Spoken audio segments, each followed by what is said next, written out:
Welcome to the Power of Your Voice podcast with your host, Johnny Gorky. You have the power to overcome challenges and fears. Let my voice and the voice of many others show you how to transform these challenges into opportunities. To learn more about future podcasts and read episode show notes, check out my website at www.thepowerofyourvoice.com.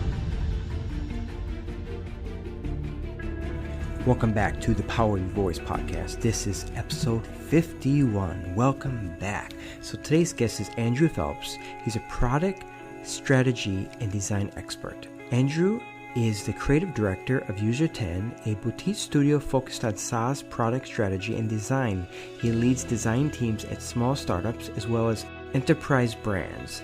As expert in prodigy strategy and design, he was named one of Arizona's Republic's 35 under 35.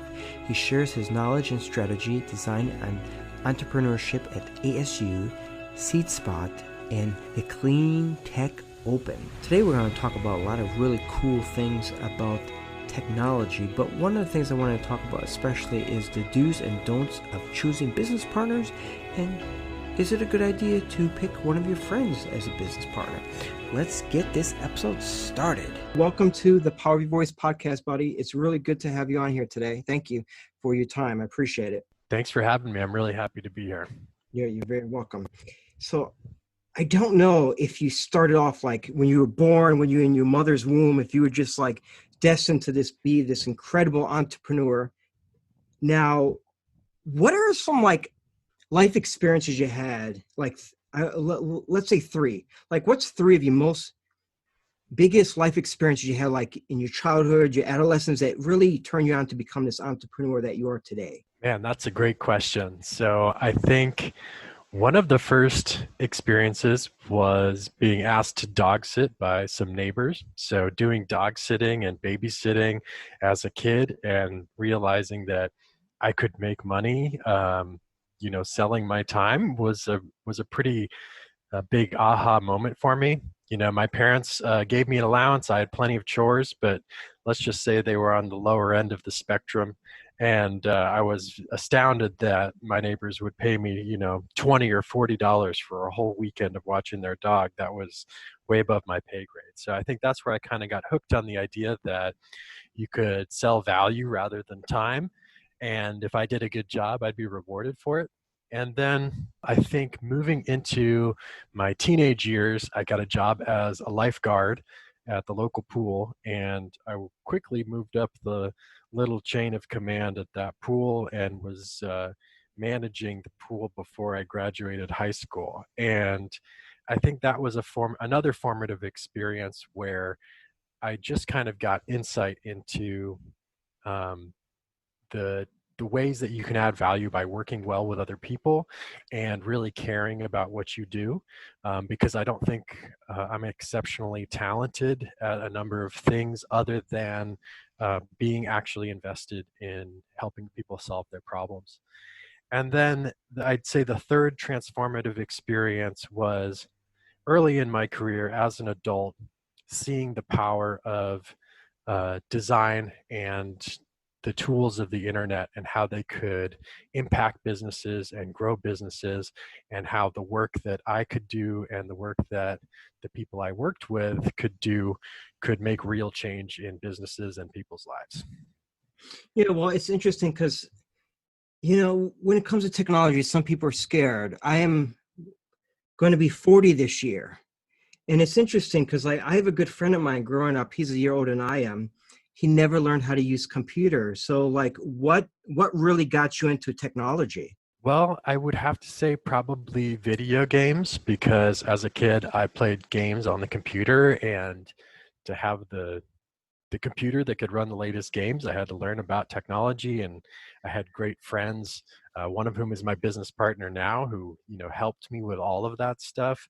I think I was fascinated with just being able to use new tools and learn new things. But for me, it was always about being creative, and the technology or the tool, whether it's a pencil or the latest design software, that's more of a means to an end.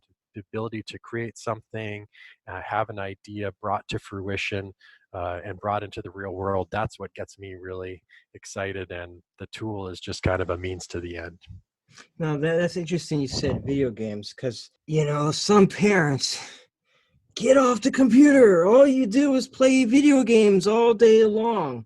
So what you're telling for any parent who's listening to this, it's okay if your kids play video games because maybe they might start their own tech company, huh? I don't know if I'm saying that. I had a very strict video game time myself.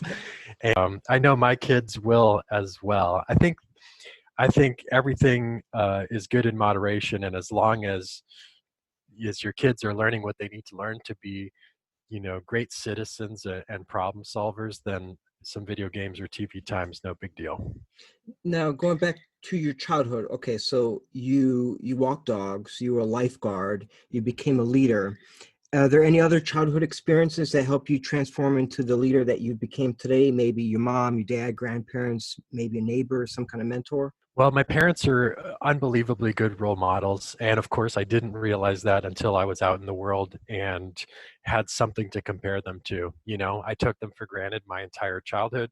I figured that everybody was someone like them, hardworking, full of integrity, will always do the right thing, will always think about how their actions affect others, think about their community, think about their nation, think about the planet.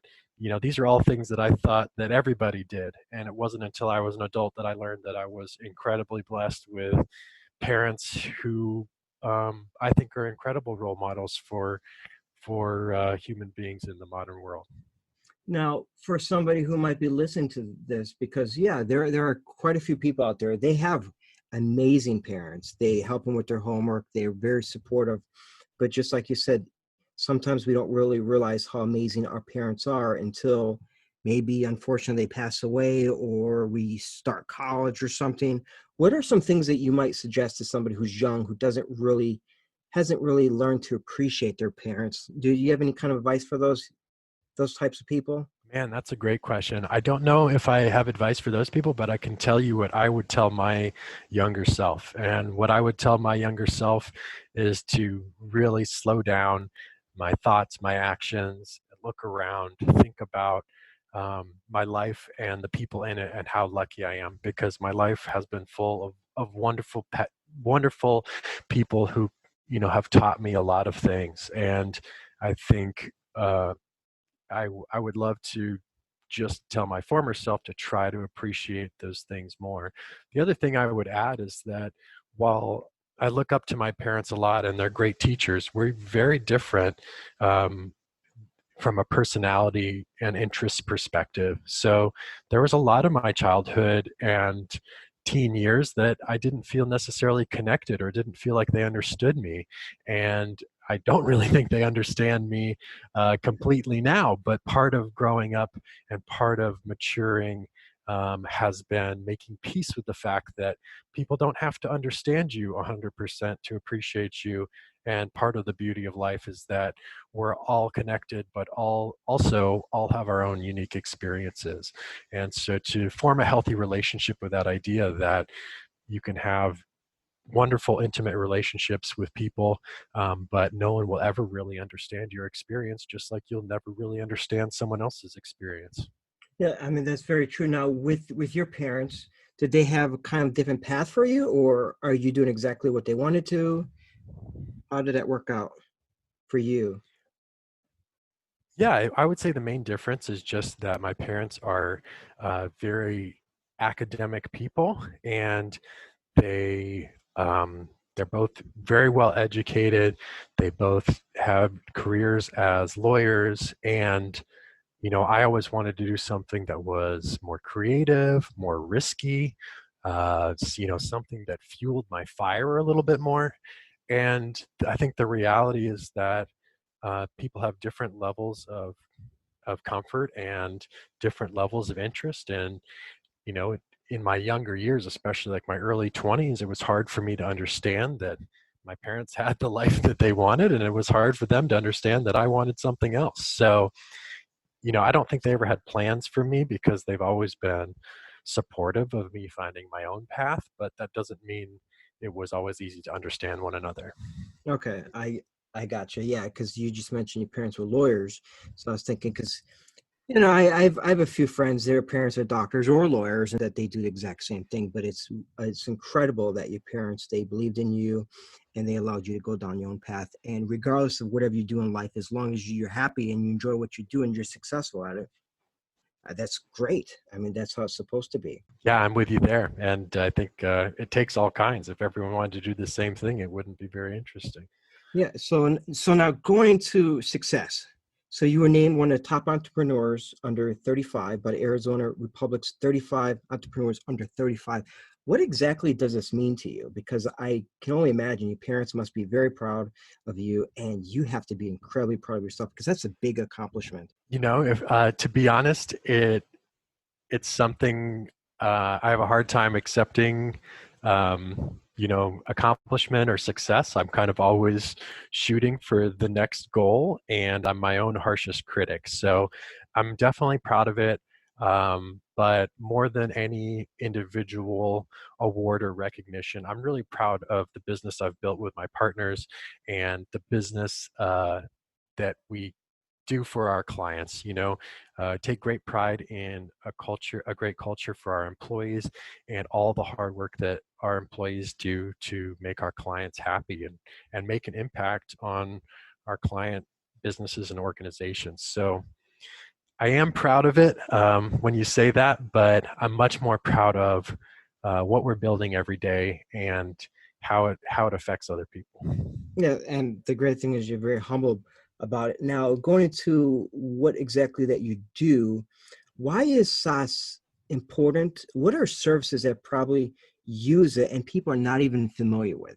Yeah, so SaaS is software as a service. So that's any software you pay for monthly. So the one that most people are familiar with is something like Netflix. So you log in, you watch movies, you watch shows, and you pay a monthly fee. But there are about 10,000 software as a service companies that do anything you can think of, most of which are tools for businesses of all kinds, because technology makes it very easy to automate the simpler pieces of businesses, especially if you're in a very specific industry that has very specific needs.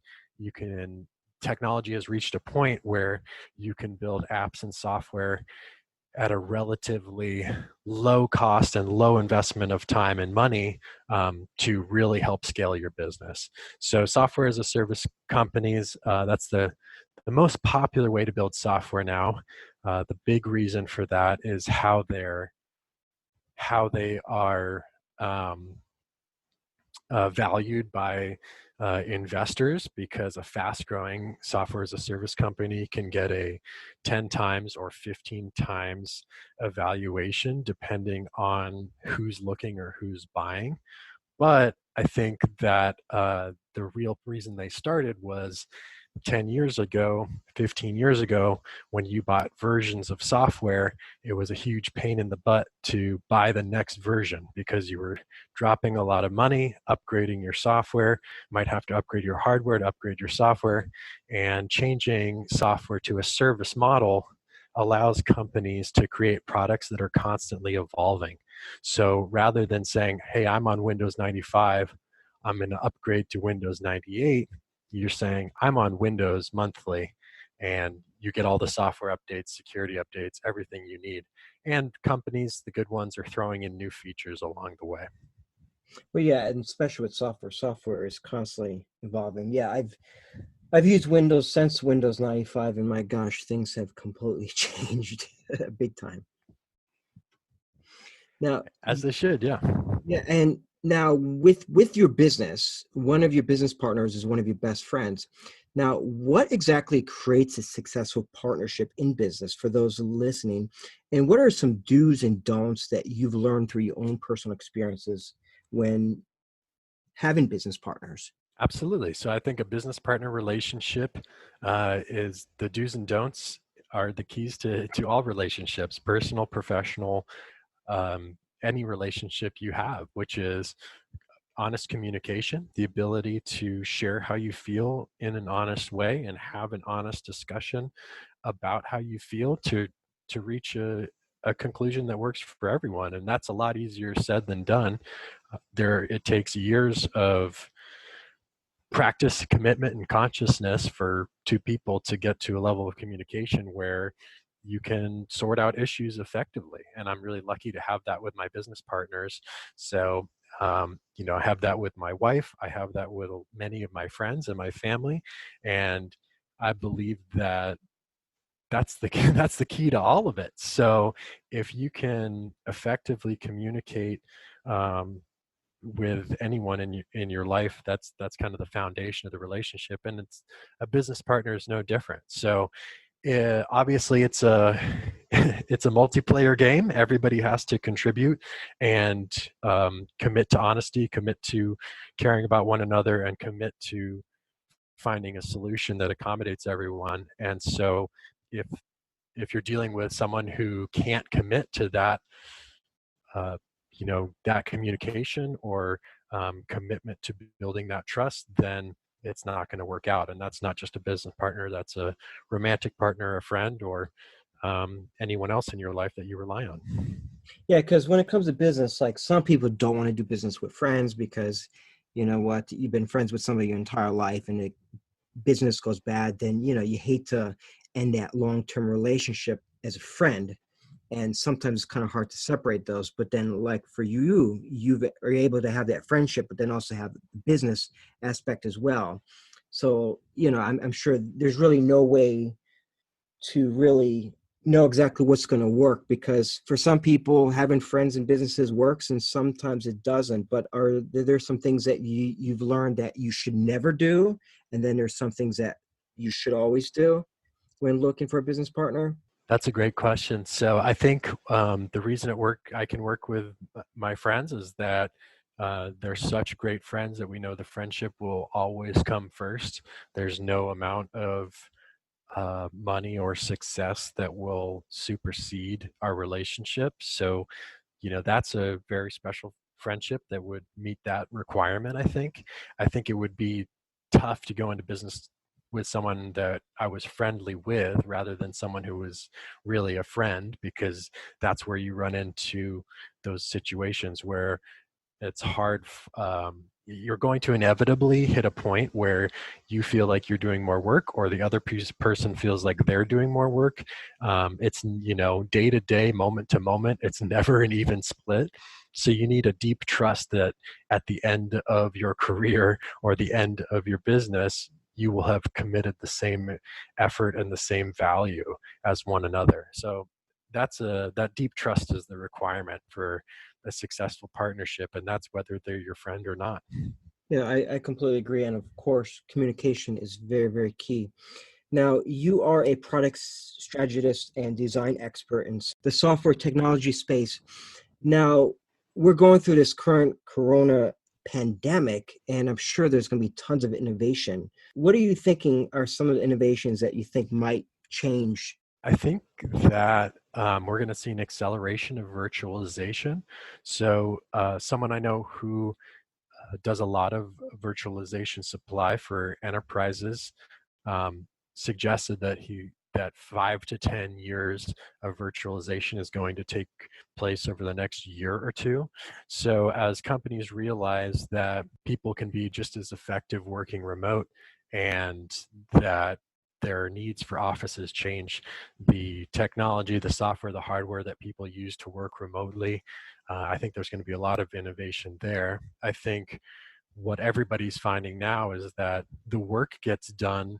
You can do Zoom calls, you can do Google Meets, you can work collaboratively online, but what's missing is that culture, that daily camaraderie, the things that we're used to when we're going to work and working as a team. So I think there's a lot of opportunity to kind of emulate and replace some of that culture stuff as more companies go remote, because even a small business like ours, Right now we have an office that's basically just a storage unit with a nice view because nobody's there. Everybody's working from home, and we have no plans to go back. So companies with any significant amount of space are going to start to look at the bottom line and say, wait, why are we paying for 200,000 square feet every month when even 50% of the people are remote? Yeah, it is interesting because today I was watching the weather, and the weatherman was, I think, in his like bathroom because I saw some like it looked like a bathroom curtain. I was like, seriously? But how amazing is the weatherman doesn't even have to go to work. He can actually do his weather from the house.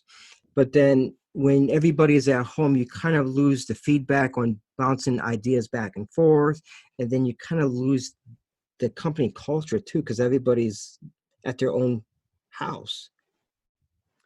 Yeah, I think the biggest thing I would say is missing is just that energy. When we have our Friday meetings in the office, or when we had, I should say, people are talking, hey, what are you doing this weekend? Well, how's this going? There was a buzz in the room before we got started. And when everybody's joining a Zoom call, there's no buzz. And so we've been experimenting with a number of things to try to replace that buzz, including what we call remote popcorn. So we got two big wheels that have the team members' names and then something that you have to do, like share a personal life win, or thank someone, or complain, like what really has you down right now. And so we spin both wheels, and for 15 minutes you don't know if you're going to get called on, you don't know what you're going to have to do. You might have to answer a trivia question, win a gift card. But that was our first attempt to try to solve, how do you get people going, how do you get a buzz in the room before we get into our meeting, when everybody is sprawled all over. I like that. That's really cool. So it's like a spin, like kind of like Wheel of Fortune. You just spin the thing, and then whatever it lands on, that's what you have to do. Exactly. So we'd spin the wheel and be the whole team, and then if it landed on Johnny, we'd spin the next wheel, and it could be any number of things. Sometimes it's fun stuff like, "What's the weirdest thing you ate this week?" Another one I already mentioned is like complain. What's got you down? Giving an outlet for letting people kind of vent and complain, but in a positive light, and when it's shared with the whole team, it's a lot of fun. I like that. That's really cool.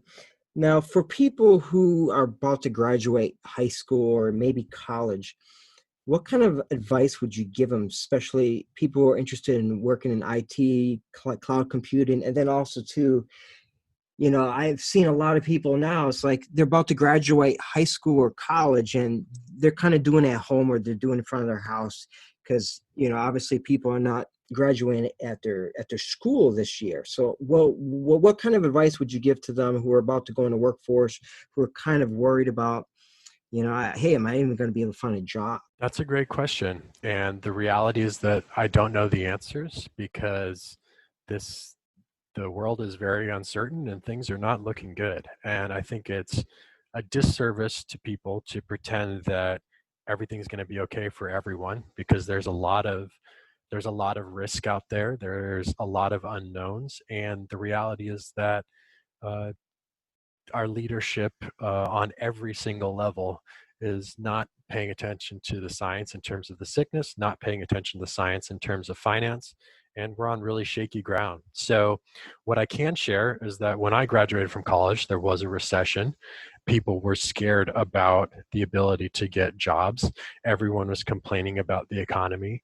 And in that bad financial time, I was able to start freelancing, move out of my parents' house, and get an apartment and support myself. And I wasn't making very much money the first couple of years at all, but it's important to realize that even in bad economic times, you can figure it out and make it work.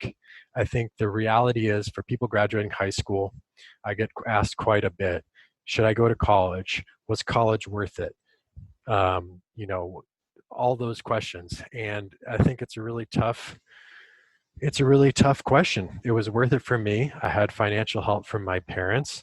I met a great mentor in college. I went to school with my friends. I absolutely loved my design and art education, but it comes with a massive caveat that you get out what you put in. And that's kind of the story for school and for life. I think I'm a really big believer that if you pour your heart into something and commit yourself to learning and solving problems for other people, that it's pretty hard to find the wrong path. And I think it's pretty hard not to be employable or valuable. So I think the core idea that I would share with folks entering the job market is that one, you have plenty to offer. I was very down on myself at that age, and I thought I wouldn't be valuable to anyone. And two, uh, that if you commit yourself to learning, solving people's problems, adding value for other people, then you can't help but be employed.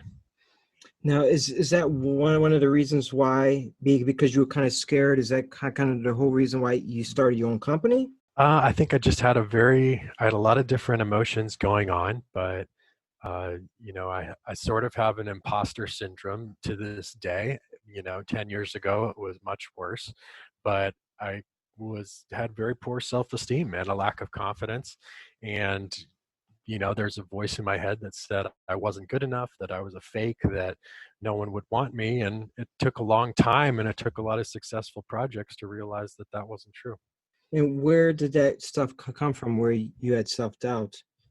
And most importantly, how were you able to overcome that? Because, I mean, there are people in their 20s, 30s, 40s, even 60s and 70s who still are trying or working towards overcoming that self-doubt thing, because it really beats people up. It really does. So I would say two things. One is that I'm not over it.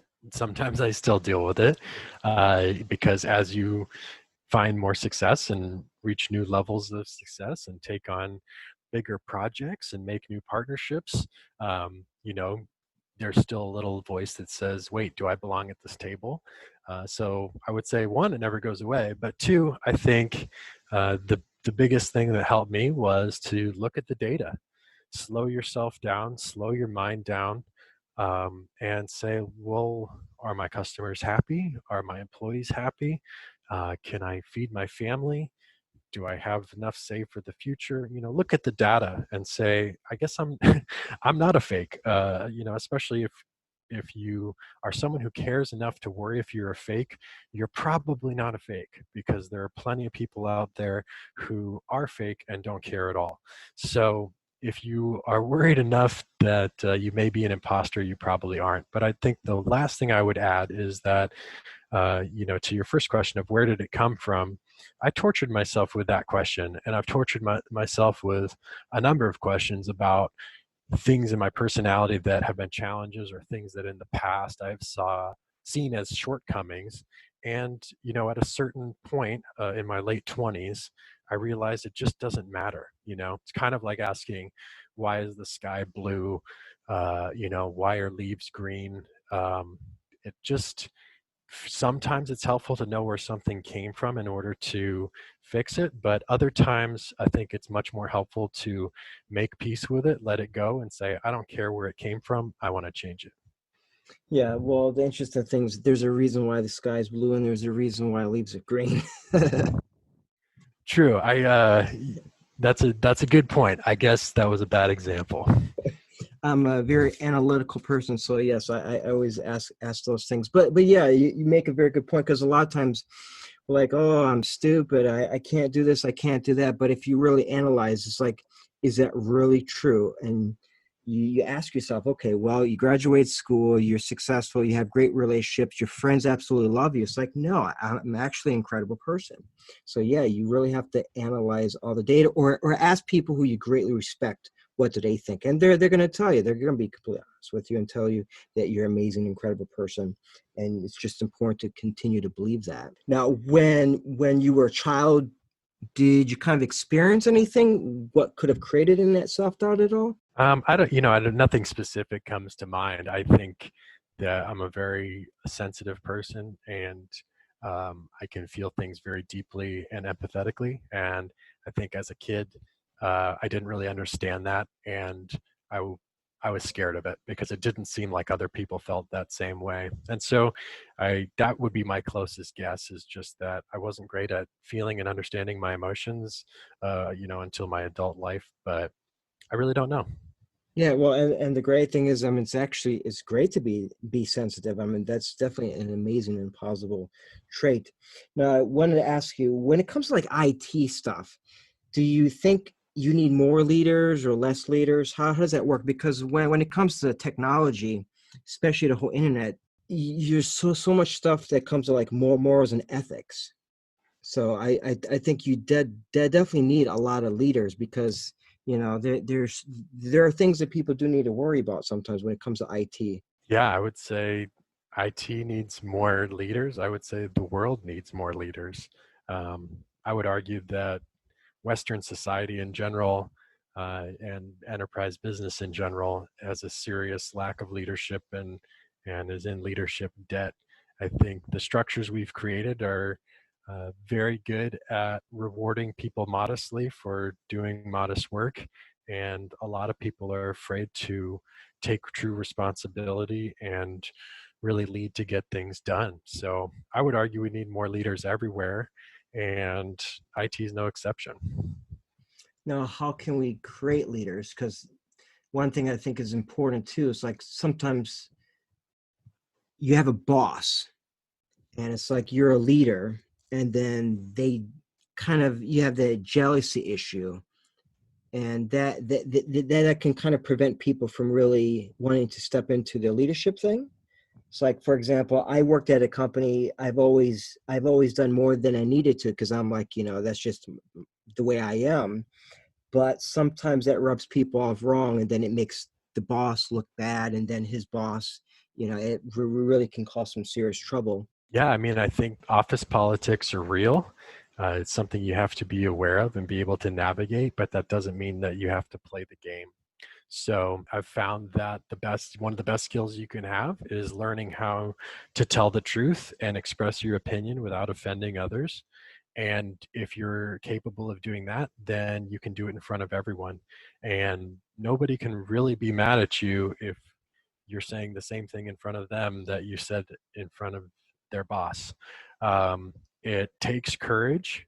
You will step on toes, but I think if what you're saying is the truth and in the best interest of the company or the project or the goal, then it's hard for that animosity to be long lasting.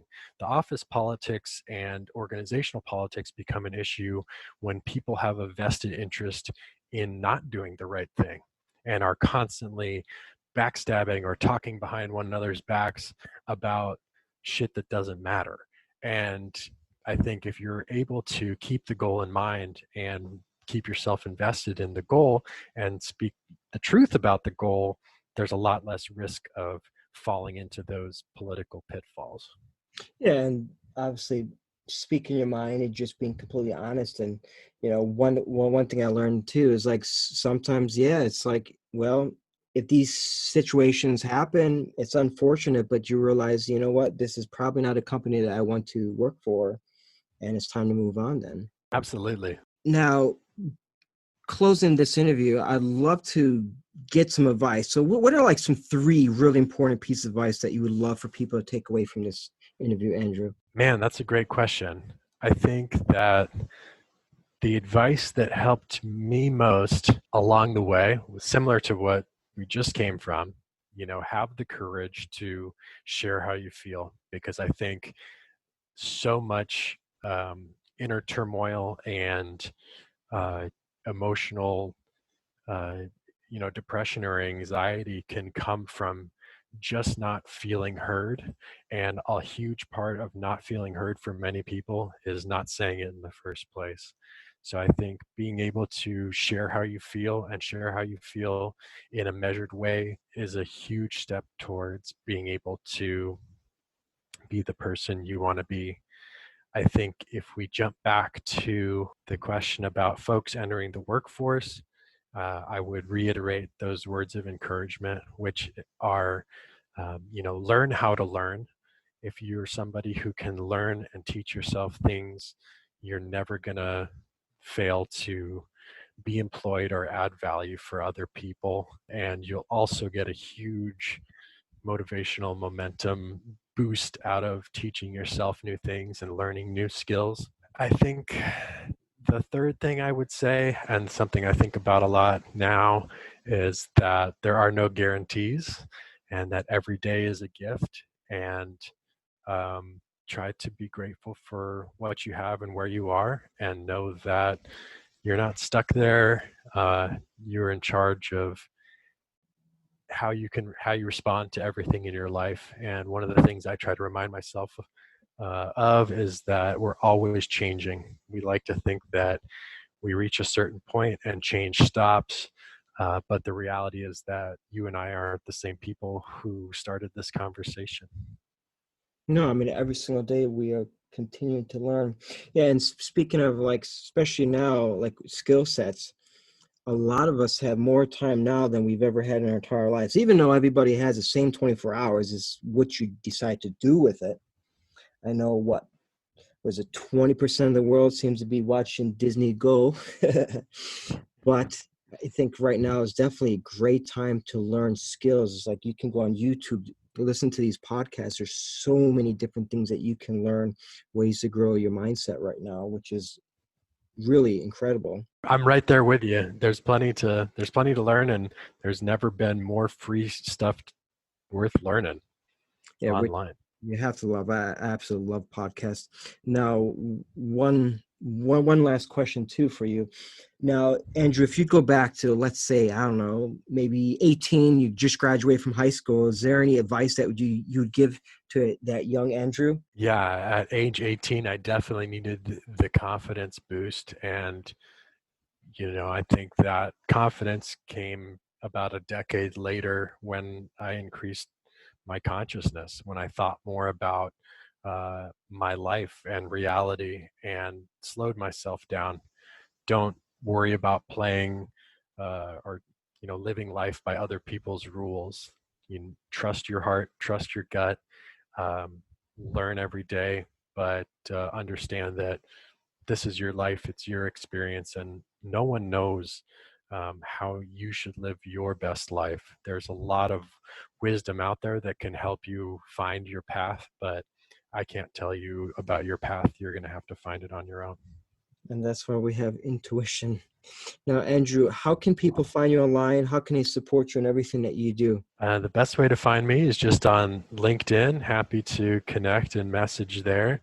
Otherwise, you can visit our company website, user10.com. That's user10.com. All right, awesome. Andrew, thank you so very much for your time. I greatly appreciate it, sir. Thanks for having me. This is a lot of fun. I appreciate it. You're very welcome. Johnny here. Thank you for listening to the Power of Your Voice podcast. I would absolutely love to get your feedback on this episode and how it impacted you. Reach out to me on Instagram by sending a direct message to username Voice Podcast. If someone in your life could benefit from this episode, share it with them, and check out thepowerofyourvoice.com to read blogs on each podcast episode and learn more about what was discussed. And please leave a 5-star review on Apple Podcasts. This lets me know you find this show valuable, and thank you for listening.